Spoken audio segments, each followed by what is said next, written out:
If the standard matchbox-shaped action cameras like the GoPro are still a tad too large or heavy for your liking, then they don't come much smaller and compact than this, the Insta360 Go 2.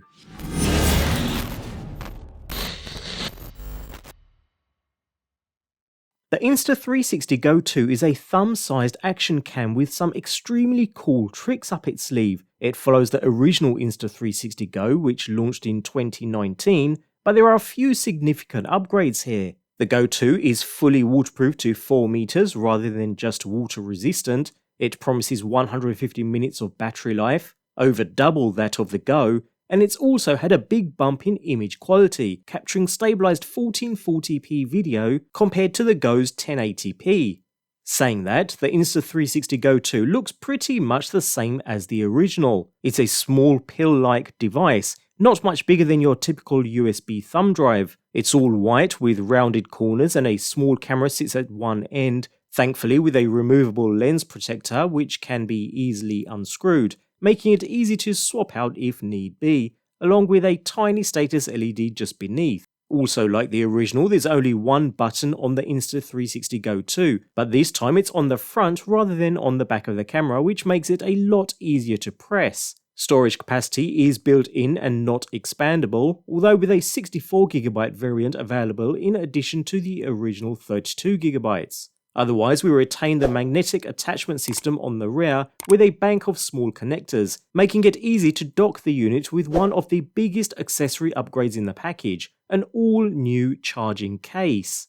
With the original, it was a little more than a way to get extra power to the camera. Now, not only does it do more, but it's also small enough to easily fit into your pocket. Although do bear in mind, where the camera itself is waterproof, the case is not.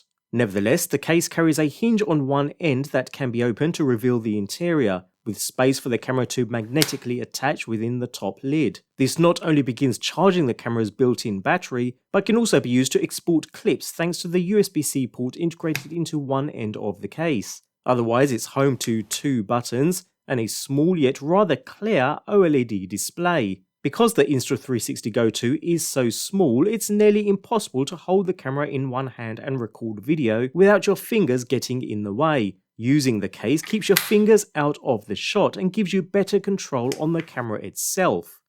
And when not hand holding the device, the case comes with a built-in metal tripod thread just beneath the USB-C port, used for charging its battery as well as data transfer, allowing the connection of hand grips or other mounts. There are also 2 fold-out feet, handy for placing the unit down on a flat surface, but they're pretty flimsy, so I wouldn't trust them to hold the camera upright for too long. One complaint I do have though is I wish the hinge was a ball joint so I could twist the camera around. As it stands, if you want to film someone besides yourself, you need to rotate the entire case, including the screen and controls. I would have preferred the ability to rotate the camera but keep the controls facing me. Then again, thanks to the magnetic attachment system, the camera itself can be attached to metal objects directly or used with one of the mounts included in the package, namely a magnetic pendant that hangs around your neck so you can wear the camera on the front of your shirt, pretty much like a chest mount, a clip to attach to, say, the visor of a baseball cap,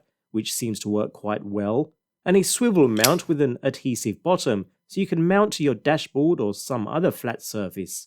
And if that weren't enough to get you started, a mount adapter bundle is also available, which comes with adhesive pads, along with a magnetic screw mount making it easy to attach to a selfie pole for instance, as well as mounts that provide compatibility with the GoPro style mounting ecosystem too.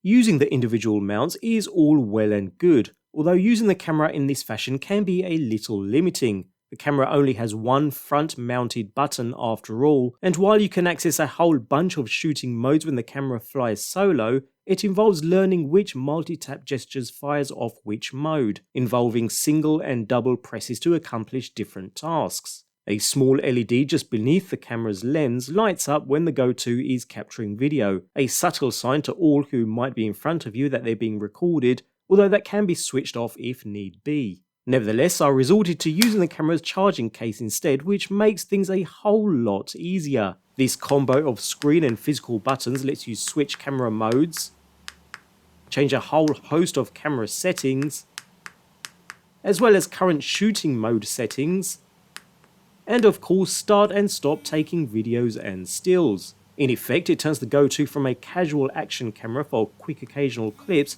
to something much closer to a fully fledged one. Better still, since the case connects to the camera wirelessly, you can, for instance, leave the Insta360 Go 2 attached to a baseball cap and keep the case in your pocket, ready to act as a remote control when you want to capture some footage. It all works really well.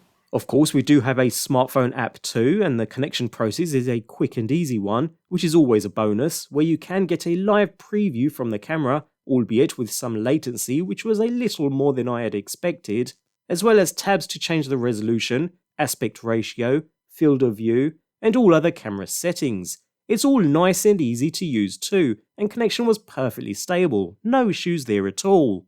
When it comes to pure video quality though, it's actually really quite good.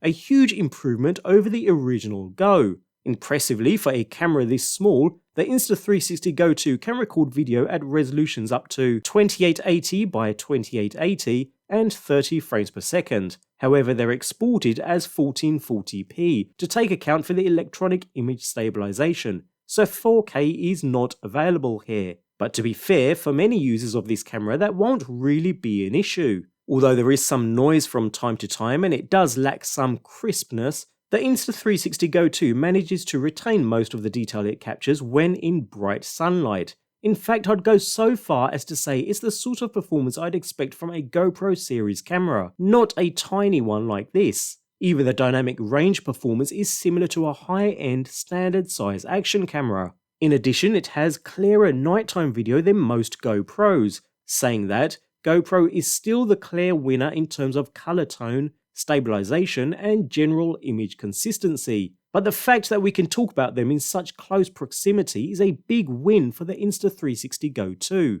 Like the GoPro though, note that the camera does get alarmingly hot when it's running. The company even says to avoid prolonged skin contact. Although saying that, throughout testing I didn't have any overheating or shutdown issues. Sticking with stabilization for a moment though, flow state does work remarkably well too. Not quite up to par with GoPro's Hypersmooth or DJI's Rocksteady, but still mighty impressive for a camera of this size. You'll generally want to shoot in pro video mode for the best results though. Standard video does the job for casual shooting, where you want to keep things simple. It uses in-camera stabilization and doesn't let you change the field of view when you export clips, streamlining the process of getting videos from camera to social media. The beauty of this device is pro video mode though. In this mode, you use either your smartphone or computer to do all the work, and it makes for much better results. Videos shot in Pro mode look as though they have been shot through a porthole because they record the entire sense of view, but the software does all the work.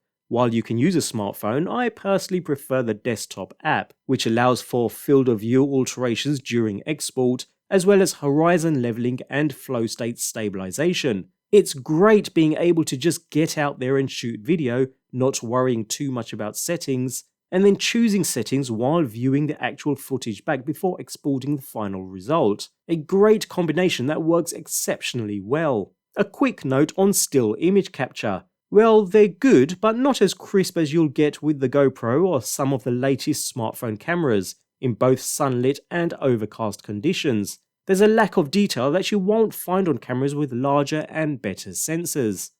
Owing to its small size though, the Insta360 Go 2 will last about half as long as some of the best action cameras. That's to be expected though. It's rated for about 30 minutes of juice when recording 1440p stabilized video at 30 frames per second. Although remember, you do have that Go 2 case that will provide an additional 150 minutes of battery life. There's no hot swapping of batteries here of course, and when using the on-off quick clips, you most likely won't reach those published numbers either. Much less in fact. Nevertheless, all in all, it's the Go 2's remote and charging case that changes things dramatically for this iteration of the Insta360 Go. It's now much easier to use the camera, and Insta360's app, which has a large array of editing tools, is an excellent complement to the camera itself. Of course, if you want to actively compose your shots, then this camera isn't for you, since there's no screen, as well as no 4K recording, and it doesn't have the fastest workflow either. For instance, while the Insta360 Go 2 can be plugged directly into a laptop, at which point its videos show up as if stored on a disk drive, for the best stabilization you still have to pass the clips through Insta360's software. Its top flow state stabilization doesn't actually happen in camera, but in the phone app or the studio app on your computer. Saying that, while the Insta360 Go 2 is not as capable as a GoPro for instance, it's a great device for those who want something in between a smartphone and an action camera, and smaller than both. The real beauty of this thing is the sheer size makes it truly convenient to take everywhere with you. Then shoot good footage and choose options like the orientation and stabilization later in post. So if you want good image quality in a tiny camera that's seriously portable, then the Insta360 Go 2 is seriously hard to beat.